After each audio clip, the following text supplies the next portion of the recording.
बबली मंत्री मुर्दाबाद, बबली मंत्री मुर्दाबाद, देवेंद्र बबली मुर्दाबाद, देवेंद्र बबली मुर्दाबाद, हरियाणा सरकार मुर्दाबाद, बीजेपी सरकार मुर्दाबाद, बीजेपी सरकार मुर्दाबाद। सभी साथियों को एक महीना हमारी हड़ताल को हो गया। इस हड़ताल में सभी साथियों ने जो बढ़ चढ़कर भाग लिया, CIT की ओर से आप सबका क्रांतिकारी अभिनंदन। साथ में ही जो आज की वार्ता मंत्री जी ने बहाना लगा करके विफल की है, इसका भी मंत्री जी को अगली जब वार्ता होगी उसमें जवाब देना पड़ेगा। हरियाणा में ग्रामीण सफाई कर्मचारी यूनियन पूरे ईमानदारी से अपने काम को करती है और जब अपने काम को ईमानदारी से करती है तो उसकी एवज में मांग भी हमने ईमानदारी से रखी है। हम कोई अलग से बात नहीं कर रहे। सरकारों ने खुद कहा कि हम पूरी दुनिया में तीसरे नंबर का देश हो गए हैं।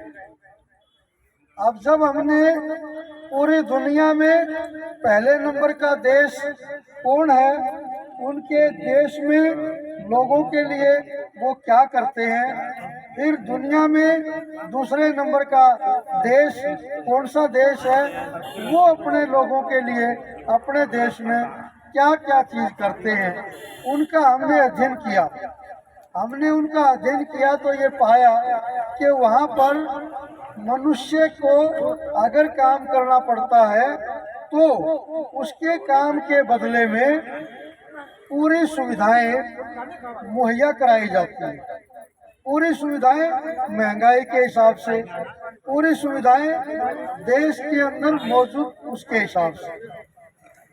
जब वो सारी चीजें वहाँ पर लागू है, हमने उस का अध्ययन किया और उसके अध्ययन के बाद हमने सरकार से पूछा कि अब फिर सोच लो कि तुम दुनिया में कौन से नंबर पे हो, क्योंकि हमारे को ये पता है हमारे देश में भूखमरी का जो नंबर है वो 170वां नंबर हमारा है।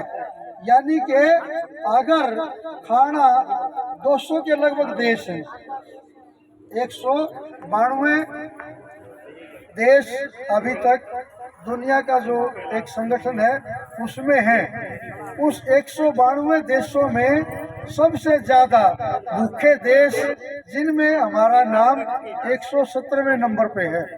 हमारे से अब लगाओ 50-60 देश हैं जो हमारे से भी ज्यादा गरीब होंगे।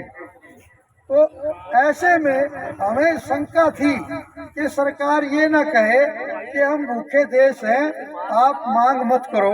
हमने पूछा था उनसे कि आप फिर बताओ, तब भी मोदी जी ये बोले नहीं नहीं, हम तो दुनिया में 1 नंबर पे आने वाले हैं। और उसके लिए इन्होंने हमारे ही देश में दिल्ली में एक मीटिंग बुलाई। उस मीटिंग का नाम G20 मीटिंग रखा गया। उस G20 मीटिंग में 900 करोड़ रुपए, 961 करोड़ रुपए उस मीटिंग के लिए तय किए गए थे। लेकिन मोदी जी ये बोले हम तो खाते पीते देश हैं, हम 961 करोड़ से काम नहीं चला सकते। और मोदी जी ने दुनिया में सबसे ज्यादा पैसा बर्बाद करने का यह रिकॉर्ड बनाया और 4000 करोड़ रुपए उस मीटिंग पे दिल्ली में खर्च कर दिए। हमने यही तो कहा है कि अगर आप अपना शौक पूरा करने के लिए 4000 करोड़ रुपए उड़ा सकते हो तो हमारे बच्चों को 2 टाइम का ठीक ठाक भोजन मिल जाए, उतनी वेतन हमें भी दे दो। ये लड़ाई है। और इस लड़ाई को हमने पूरे हरियाणा में, अभी आप लोग लड़ रहे हैं, आप अकेले नहीं लड़ रहे हैं। इस लड़ाई को हमारी यूनियनें अलग अलग प्लेटफार्म हैं, सारे के सारे वो लड़ाई के मैदान में हैं। आज से ही आपको 1 महीना हो गया, आपसे पहले 3 महीने से ज़्यादा हमारी आशा वर्कर यहीं पर लगातार वो संघर्ष में थी। उससे पहले हमारी आंगनबाड़ी वर्कर वो लगातार संघर्ष में थी। सरकार ने उनमें से डिसमिस किया, उनमें से कईयों को टर्मिनेट किया। हम उस लड़ाई को लड़ रहे हैं। अभी 2-4 ही बची हैं, वो भी उनके पुलिस केस है और वो एक प्रक्रिया है, उसमें वो टाइम लग रहा है। हमने उस लड़ाई को जीता है जो सरकार हमें हराने के लिए कोशिश करती है। ये लड़ाई हम इसलिए जीत पाते हैं क्योंकि ये लड़ाई कोई नाम बड़ा करने की लड़ाई नहीं है। हम भारतीय जनता पार्टी के लोग नहीं हैं जो सारा दिन झूठ बोल करके दुनिया में 1 नंबर होने की बात करते हैं।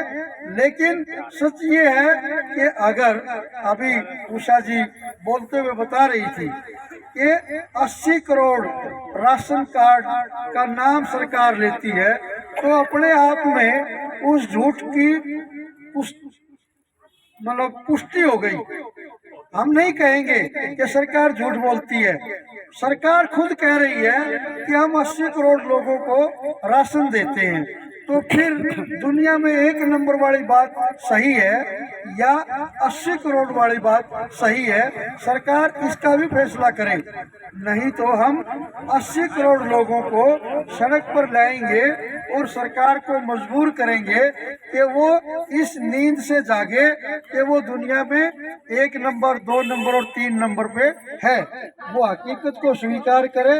और हकीकत ये है, इस देश का जो मेहनत कश है उसकी जेब में कोई 1 पैसा बचा नहीं और वो दुकान पे जाकर के जिंदा रहने के लिए न्यूनतम साधन खरीद नहीं पा रहा। सरकार इस बात को स्वीकार करे। आज ही फॉरेस्ट की यूनियन भी हड़ताल पे, धरने पे आई है। आपके बाद हम वहाँ पे जाएंगे। आपने ये आपका जो प्रोग्राम 1 महीने से चल रहा है, जिससे निष्ठा और मुस्तैदी से आप इस लड़ाई को लड़ रहे हैं, दुनिया में एक उदाहरण उसको कोई भी अभी तक बदल नहीं पाया, और वो है कि जो दरियों पे बैठ करके लड़ाई लड़ते हैं उनकी कभी हार नहीं होती। इसलिए आप ये मत सोचा करो कि हम कब जीतेंगे, हम ही जीतेंगे। ये बात हमेशा याद रखो। इसी के साथ इनकलाब जिंदाबाद। आप सबने मुझे सुना, बहुत बहुत धन्यवाद।